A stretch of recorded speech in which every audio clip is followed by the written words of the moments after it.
Hey yo tout le monde, c'est Lamborg et on se retrouve pour une nouvelle vidéo review animée. Cette fois-ci c'est sur Solo Leveling, l'épisode 8. Enfin, après 2 semaines d'attente. Oui, est-ce que ça s'entend que je suis heureux de revoir enfin Solo Leveling? Oui, exactement. Comme je le disais, ça fait oui effectivement 2 semaines, puisque la semaine dernière c'était juste un épisode récap des 7 derniers. Donc effectivement, il n'y en a pas eu. Enfin, j'appelle pas ça un épisode en tant que tel, hein, c'est juste une récap. Donc bon, pas spécialement intéressant, surtout que quand on sait déjà ce qui s'est passé sur les 7 derniers épisodes. Enfin bref. Je suis donc content de revoir enfin, après 2 semaines d'attente, Solo Leveling, l'épisode 8, qui est plutôt bon. On revoit Cha, hein, vous savez de qui je parle. Si je dis Cha, vous savez de qui je parle. Dans le cas où vous ne le savez pas, elle est grande, blonde, cheveux plus ou moins courts, ça arrête au niveau de la tête, bas de la tête. Si je dis ça, vous savez à peu près de qui je parle.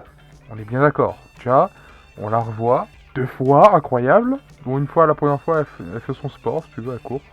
Elle court comme une certaine personne, d'ailleurs. En attendant, vous pouvez toujours mettre un pouce bleu à cette vidéo si elle vous plaît, ou si l'épisode vous a plu, au choix. Vous pouvez toujours commenter, bien entendu.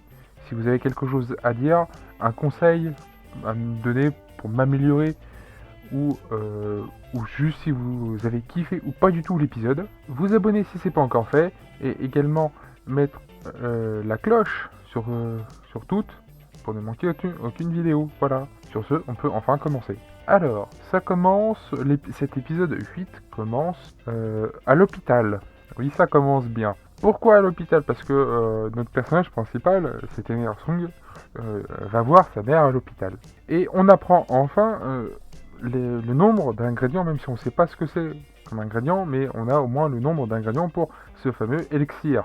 Alors, pour ceux qui ne s'en rappellent pas, l'élixir, qu'est-ce que c'est? C'est un élixir de vie qui va guérir toutes les maladies possibles et imaginables, surtout dans le cas de sa mère, qui a donc le sommeil éternel et elle dort, tout simplement. Et sauf que elle ne se réveille jamais, ce qui est un peu problématique. Et étant donné que rien ne peut la guérir à l'heure actuelle, à part possiblement ce fameux élixir, que notre personnage principal tente d'avoir, mais le problème c'est que les ingrédients se trouvent dans la forteresse démoniaque qui est de rang S, et le problème c'est qu'il n'est pas encore assez fort pour aller poutrer tous les monstres et récupérer les ingrédients en question, c'est-à-dire 3. Il y en a peu, mais étant donné la difficulté de les avoir, je dirais que 3 c'est déjà amplement suffisant. J'aurais même tendance à dire que c'est amplement de trop, surtout. Enfin bref, il réfléchit et le seul moyen de devenir plus fort, c'est de combattre des monstres et de prendre du niveau. Donc d'avoir de l'expérience. Le seul problème, c'est que c'est pas en faisant des donjons de randée qu'il va réussir. Logique. C'est pour ça que il réfléchit, et il réfléchit surtout à la proposition que le gars de l'épisode 7, justement, je sais plus son nom, mais c'est un rang D si je me souviens bien. Donc le rang D, le fameux rang D où son père veut créer une guilde avec un rang S à la tête. Et justement de ça, on va reparler juste après. Justement, il réfléchit à sa proposition et il est d'accord pour faire les 19 raids en question. Mais il y a une condition. Quelle est cette condition? Elle est simple. Il veut être que tous les deux. C'est-à-dire le Randé, dont j'oublie le nom, et lui-même. Donc le personnage principal. Pourquoi que ces deux-là? S'il y a plus de monde, c'est plus chiant. Parce que lui ne peut pas se donner à fond comme il le voudrait. Et étant donné que le Randé l'a déjà vu, c'est pas bien grave. Surtout que c'est pour l'aider en plus, c'est plus pratique de se battre. Surtout si c'est lui qui se fasse battre, qui plus est, donc c'est plus pratique. Mais qui dit plus de monde, dit plus de risque d'être topé, donc c'est plus chiant. Surtout au niveau de son rang, qui est censé être E, au cas où, pour ceux qui ne se rappellent pas. Mais étant donné que pour faire un donjon de rang S, de niveau S, peu importe, c'est la même chose, et il faut être 8, et que être 8 quand on veut être que 2, c'est un peu compliqué. Donc il va faire comme la bande de crétins qui se sont dit que de les tuer était une bonne idée, enfin de tuer le personnage principal était une bonne idée. Non, la preuve, puisque c'est eux qui sont morts. Bon, ils vont faire à peu près la même chose à un petit tout petit détail près, c'est qu'ils vont pas tuer les autres. bien évidemment, ça va pas aider. Donc ce qu'ils vont faire, c'est juste recruter des bouche-trous, hein, comme on appelle dans le milieu, pour pouvoir faire le donjon, les 19 donjons de rang C, et pour être tranquille par la suite. Donc, en gros, ils vont servir juste de porteur et ça ira très bien. C'est c'est le personnage principal, donc Sung qui va se battre globalement, et les autres qui vont rester en arrière et qui vont être très bien en arrière. Mais il n'y a pas que ça, puisque comme je l'ai dit, même si ça passe, alors tout se passe pas dans le tout ce que je vais raconter ne se passe pas forcément dans le bon ordre, ou plus exactement, tout ce que moi je vais raconter ne se passe pas dans l'ordre de l'animé. Je fais ça selon mes souvenirs et selon comme j'en ai envie. Et je rebondis justement sur le fameux, sur deux choses d'ailleurs. Donc on revoit le Randé dans une voiture, certainement avec son père, si j'ai bonne mémoire, par rapport à la version papier, je dis ça. Mais de mémoire, c'est bien son père. Et il commence à expliquer certaines petites choses intéressantes et importantes.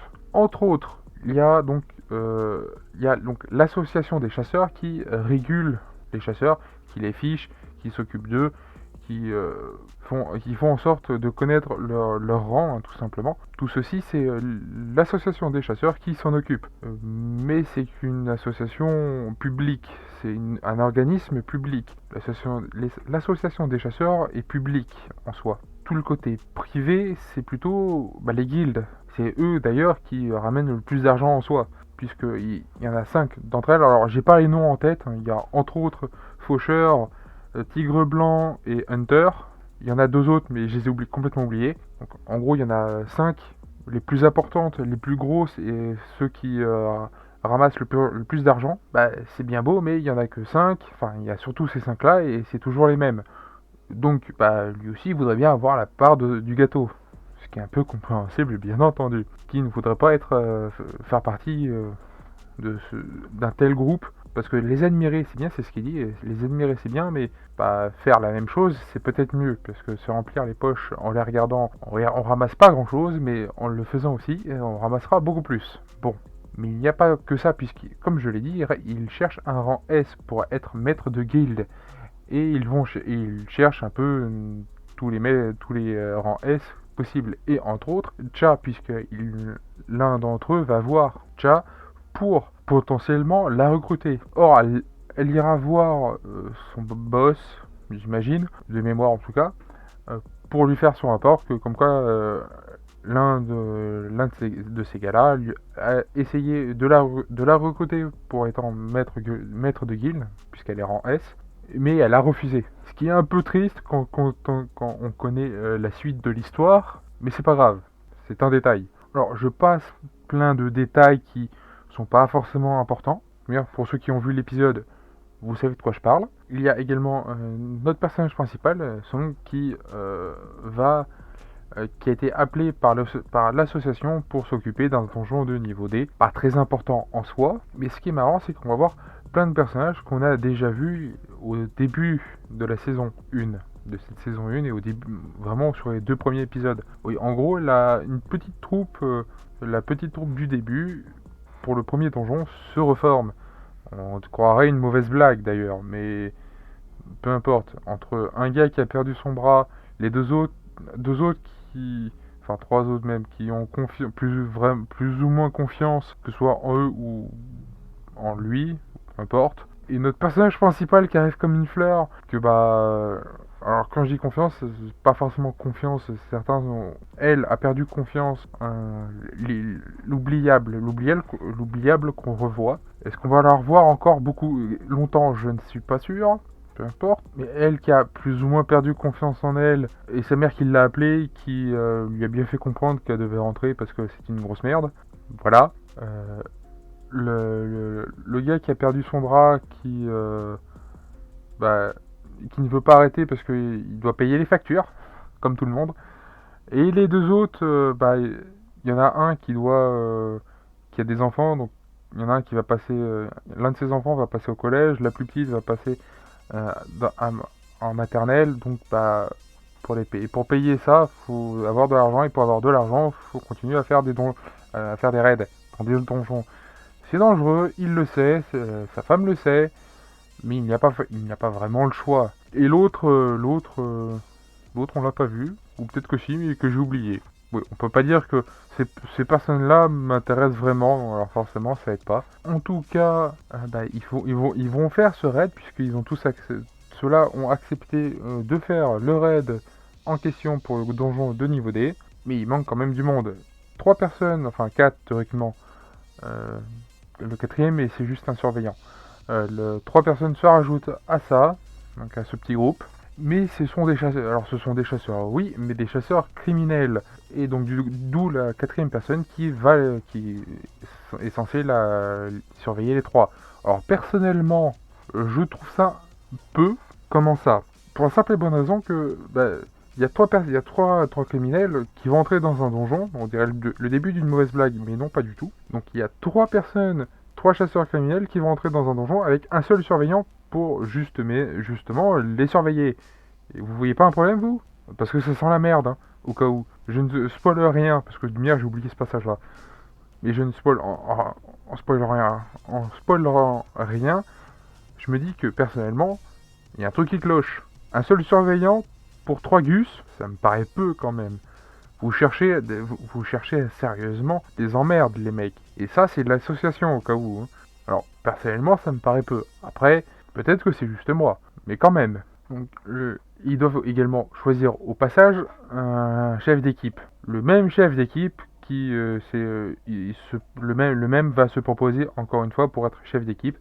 Song, il me semble, peu importe. Le personnage principal va accepter que ce soit de nouveau lui, de lui faire confiance à nouveau, et également les autres, sont d'accord aussi, même si il y en a un qui fait comme tu veux. Oui, il est un peu gêné, pas parce qu'il est timide, hein, parce que au vu de ce qu'il a fait, hein, bon, pour ceux qui ne se rappellent pas, qui ne se rappellent absolument pas, regardez les 2 premiers épisodes, vous allez vous en rappeler très vite. Et donc, la joyeuse petite troupe avec des criminels on peut pas du tout leur faire confiance, commencent à rentrer dans ce fameux donjon de niveau D. Et c'est là que l'épisode se coupe. Oui, c'est chiant, hein. C'est tout aussi chiant pour moi que pour vous, au cas où. Même si, comme je vous l'ai dit, de ce passage-là, je me rappelle pas du tout. D'ailleurs, il y a beaucoup de choses dans cet épisode-là que je m'en suis pas forcément rappelé, mais du coup, je le redécouvre. Alors finalement, ça tombe bien. Et étant donné que c'est le début de Solo Leveling, c'est peut-être aussi normal que je me rappelle pas. Enfin bref, moi personnellement, cet épisode, je l'ai beaucoup aimé. Surtout qu'on a vu Tcha, donc moi je suis content personnellement. Il m'en faut pas beaucoup, mais quand on la voit, je suis content. Le personnage principal va être toujours plus fort pour, entre autres, aider sa famille, mais surtout guérir sa mère, et même pour lui-même, hein, pour éviter d'avoir trop d'emmerdements. Donc, ouais, non, l'épisode était cool, l'épisode était bon, l'épisode était vraiment sympa. Il n'y a pas eu forcément beaucoup de bastons, puisqu'il n'y a pas eu de raid à proprement parler dans cet épisode. Là, c'était plutôt l'avant que le pendant, mais on est plus du côté préparation. Mais voilà, j'ai bien aimé cet épisode, plus relaxant que les derniers avec les raids. Non, je suis plutôt heureux, je suis plutôt content, donc hâte à être à l'épisode 9 du coup. Je suis pressé. Sur ce, j'ai trop parlé, on peut se dire à une prochaine fois, mais surtout avant, n'oubliez pas le pouce bleu, ça fait plaisir, ça soutient. Vous pouvez me dire en commentaire, bien entendu, si vous avez aimé l'épisode ou pas du tout, ou si vous avez des conseils à me donner, bien entendu. Vous pouvez également vous abonner si c'est pas encore fait, mettre la cloche sur toutes si c'est pas encore fait également, pour ne manquer aucune vidéo. Regardez la description, c'est là que je mets mes réseaux sociaux, même si je suis pas très actif. Vous voyez, c'est là que vous pouvez aller voir les liens de la vidéo pour les différentes vidéos qui viennent de sortir. C'est là que je les mets également. Ou aller sur la chaîne directement, vous les verrez bien évidemment aussi. Hein, le bordel du Lamborg, même si je le dis pas tout le temps. Jamais en fait. Enfin bref, sur ce, c'était Lamborg. Sur ce, c'était Lamborg. A plus tout le monde. Bye bye, et à une prochaine.